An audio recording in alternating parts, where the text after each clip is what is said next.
Welcome to the On the Pen, the Weekly Dose podcast, your one-stop shop for obesity medicine news with your host, Man on the Pen, Dave Knapp.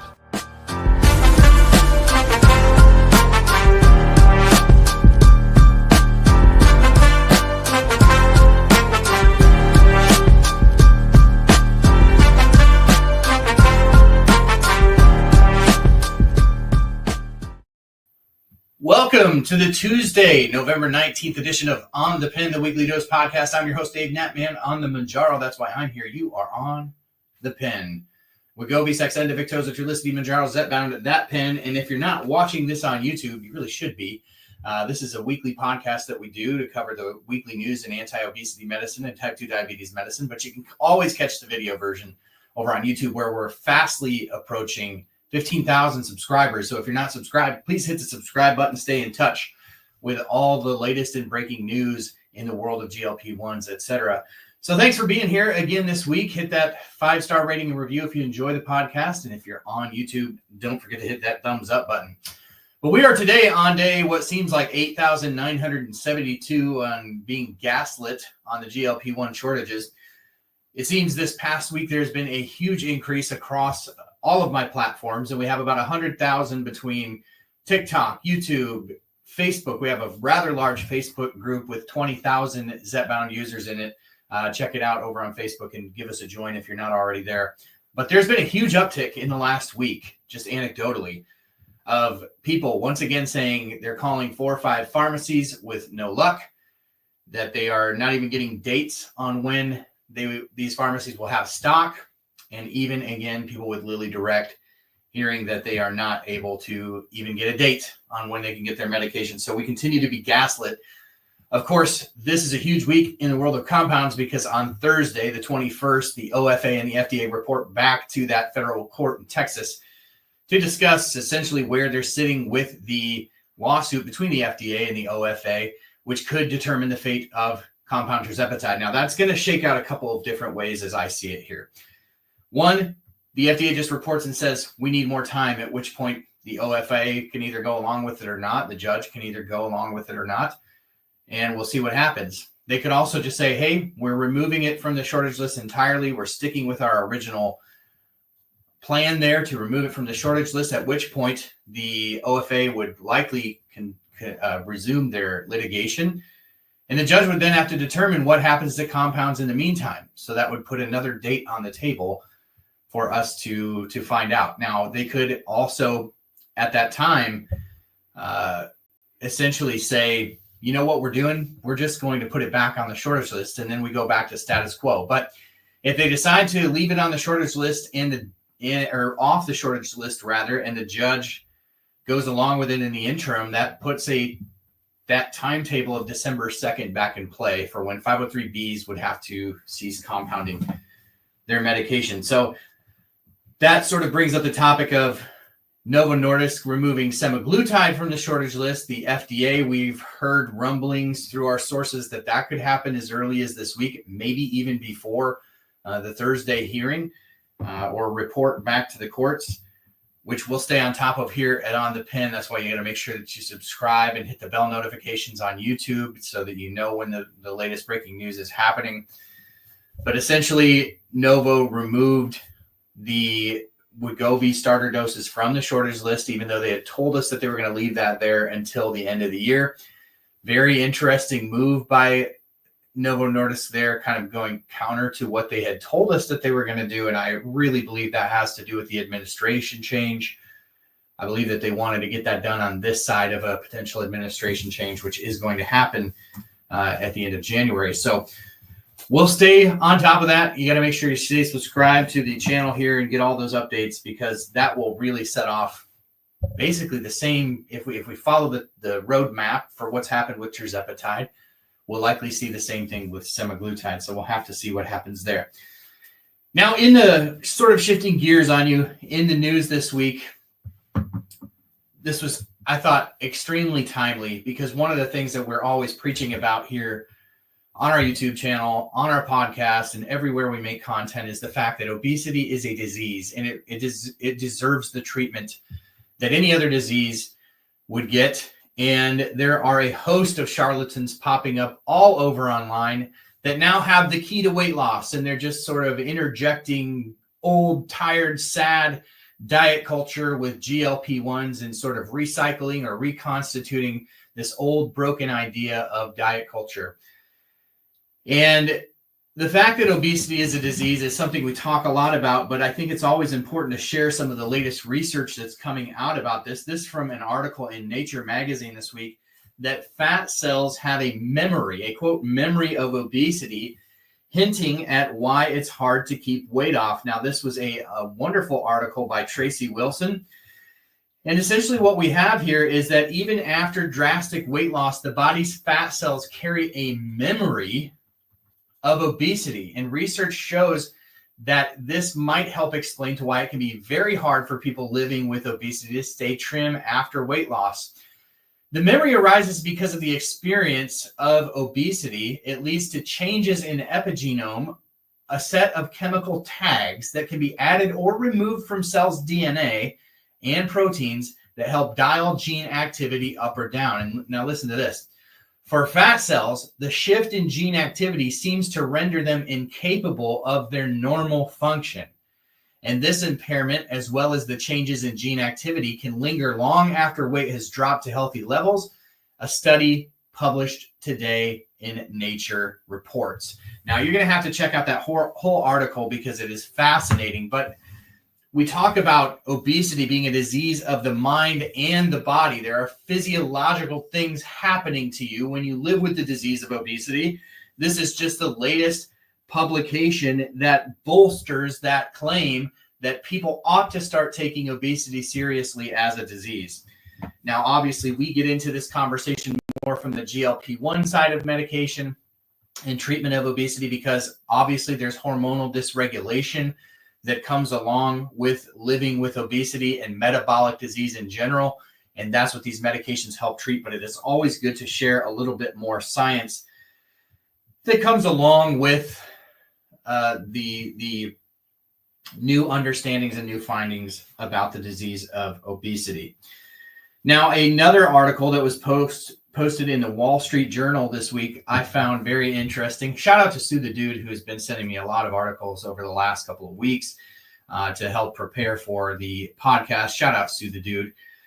But this article really was interesting to me because for several weeks now, going back 2 weeks ago, we were really discussing the Eli Lilly earnings call where they had missed their sales in Q3 of Zepbound and Mounjaro. And it left a lot of the investor community scratching their head going, what is going on?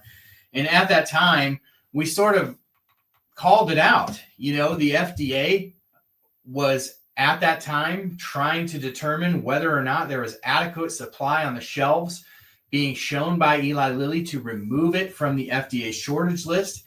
And they were able to do that. They were able to do that. My belief is, in my own personal opinion, this is complete speculation on my part, but my personal opinion is that they were sitting on sellable doses in Q3 to be able to show a buffer supply of medication to the FDA. And that is sort of what they're coming up with in the investor community too. If you can check out this article in the Wall Street Journal where they have a little bit different spin on it. They thought that they were probably sitting on doses to be able to handle the supply and demand increase once the compounds were shut down, and there would be, of course, a deluge of people looking to get on the branded medication. I don't believe that's the case. We have heard over and over and over from Eli Lilly and Novo Nordisk both that they will not be able to meet some demand for these medications in the near term.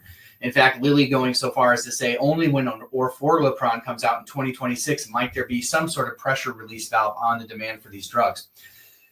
Earlier this week, there was a CNN special, which we covered very closely here at OnThePen. You can check it out both on the podcast and on YouTube if you want to go get the rundown on the whole special. But Dr. Sanjay Gupta did a special on GLP-1s called Is Ozempic for Me, and that aired on CNN. We followed it very closely here. Essentially, in this interview, Dan Skowronski, who is a executive at Eli Lilly, said in this interview, even if these drugs weren't prescribed off-label, we wouldn't be able to keep up with demand. And so they're still out there saying at the same time that they're telling the FDA that the drug is commercially available, they're still out there saying we can't make enough of this medication. So when I led the podcast off today with we continue to be gaslit on this, there's no other way to say it. And I hate using such a tired expression by gaslit, but there's no other way to explain it. We are being gaslit on these shortages. We just are. And it is crazy. So you check out that Wall Street Journal article. They're sort of, getting closer, I think, to understanding why Eli Lilly sat on sellable doses in Q3 of 2024 this year. Now, along the lines of accessibility to medications, there's a really interesting article in Reuters published yesterday about the sale of Novo Nordisk being fueled by Medicaid coverage. U.S. government health plans cover 52.2 million people right now who are eligible for the new weight loss drugs. That is a staggering number. To what level? I don't know, but this is again reported from Reuters. An estimated 24.4 million in commercial plans have similar coverage, and 14 state Medicaid programs cover GLP-1 drugs for obesity. So you're looking at over 76, 80 million roughly people who do have coverage available through their insurance plans. And of course, many of those would probably have high copays and be sort of parlaying their accessibility with the manufacturer savings cards. But a very interesting and sort of staggering number to know that many people have coverage, and you would think that more people would be taking advantage of that. Estimates could be that at least as many as 10.7 million additional people with coverage from private employers have accessibility to these medications.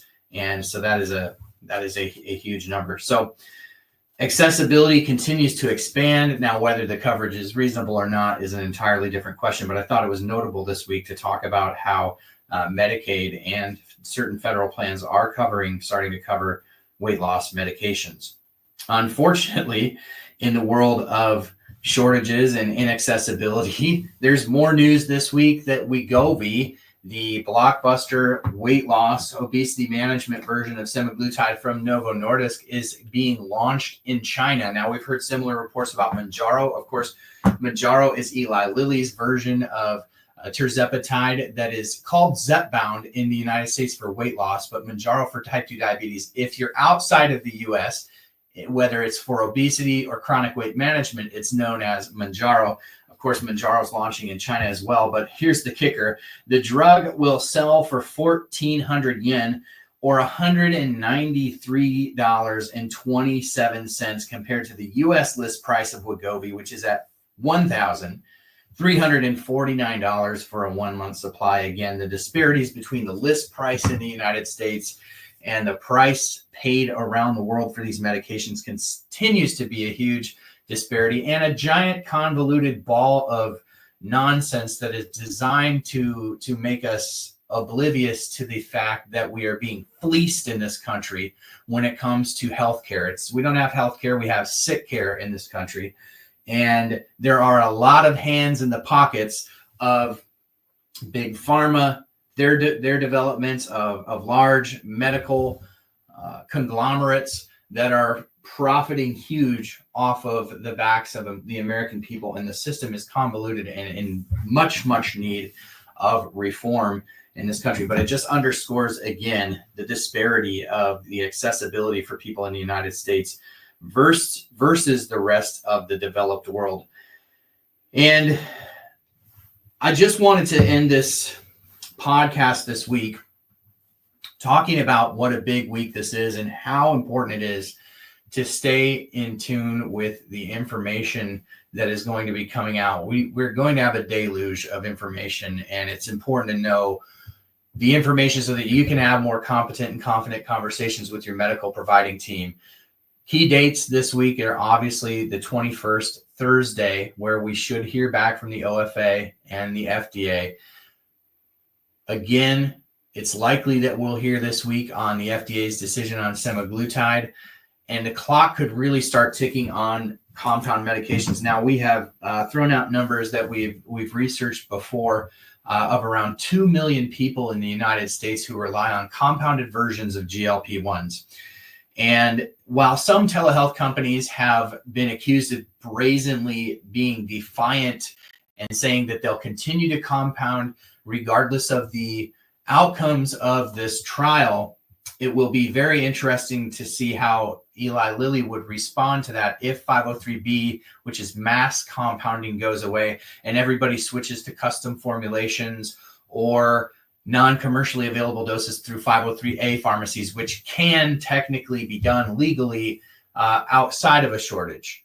And so whether or not Eli Lilly will take that rolling over, lying down, it remains to be seen. Whether providers will be willing to write those prescriptions, because I think that it's going to be hard for providers to justify moving all their patients over to a custom formulation or to a non-commercially available dose when they have history of titrating through the commercially available doses normally, when they have history of taking the straight tirzepatide or semaglutide without side effects.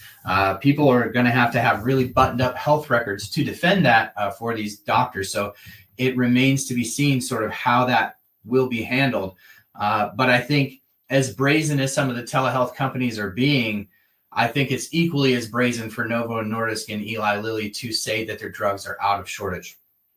And again, I believe that we're being gaslit on that. And I believe that on all sides, everybody is responding to a system that was never designed to handle this sort of influx of demand for drug that frankly will revolutionize and possibly save the American healthcare system. We've talked about ad nauseum on this channel for the last 2 years, the amazing benefits that our personal health and our collective health in the United States gets when we treat obesity.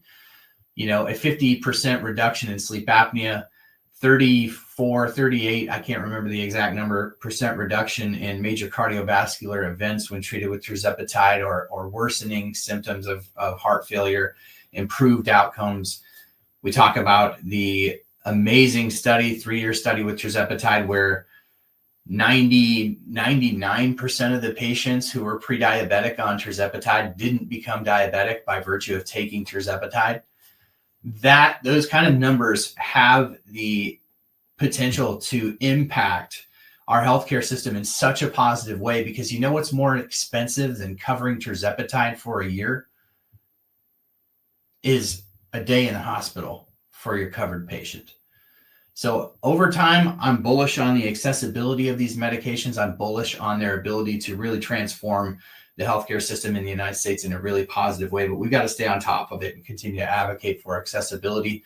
Of course, we will. It's so important that we do this together, that you share this podcast, that you share the information that we share here within your community. We've got to get this message outside of the community, the Amen community, as I call it, where we can preach all day about the fact that obesity is a disease and we can talk about these things, but unless this message gets outside of the Amen bubble and into the real world, we're not making as big of an impact as we think that we are. And so we rely on you to share this information. We rely on you to advocate for yourself and to really sort of spread the gospel within your community about treating the chronic disease of obesity.